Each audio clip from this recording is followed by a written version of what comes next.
जय शिवराय गावरान ग्लो चॅनलमध्ये मी तुमचे स्वागत करत आहे।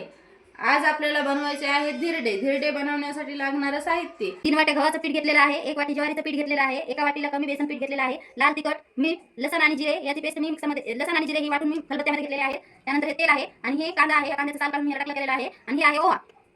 आता आपल्याला हे गव्हाच्या पिठामध्ये लसण टाकून घ्यायचा।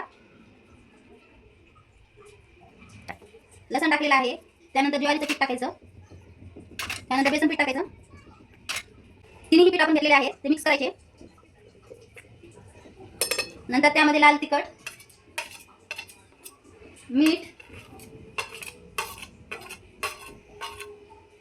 जे हातावर घ्यायचा, जरा असं करायचं, बारीक करायचं हाताने, जरा स्मेल छान येते त्याची। नंतर ते घालून घ्यायचं यामध्ये टाकायचा ओवा। नंतर यामध्ये थोडं थोडं थोडं पाणी घालायचं।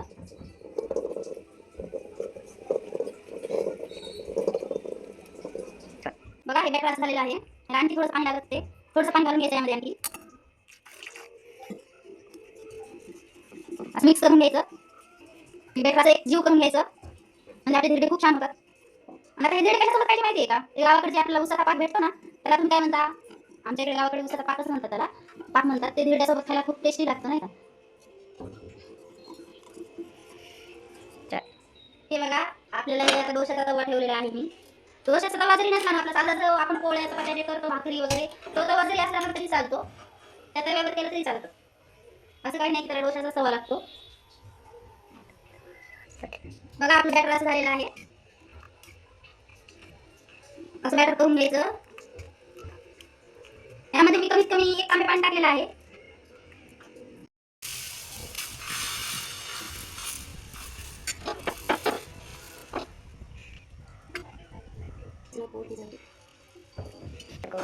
यामध्ये 2 मिनिट झाकून ठेवू याच्यावरती।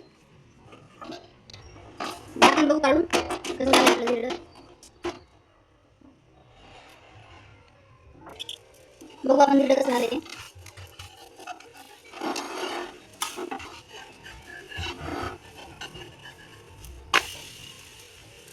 बघा कसलं भारी झालं आपलं धिरडं, पॅट मारून भाजलंय का बघू। वाव, कसलं भारी झालंय बघा।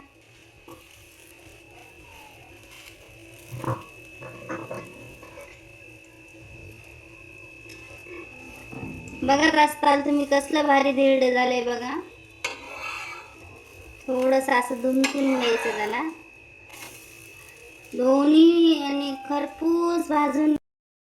अशा प्रकारे आपले झालेले आहेत बघा हे धिरडे। हे धिरडे, त्यानंतर हे गावाकडलं पाक आणि हे शेंगदाण्याची चटणी, ही टेस्ट एकदा करून बघा, खूप टेस्टी लागतात गावाकडले धिरडे। जर रेसिपी तुम्हाला आवडली असेल तर लाईक, शेअर, सबस्क्राईब करून घ्या। आणि यानंतर तुम्हाला कोणती रेसिपी पाहायला आवडेल तेही तुम्ही मला कमेंट्समध्ये सांगू शकता।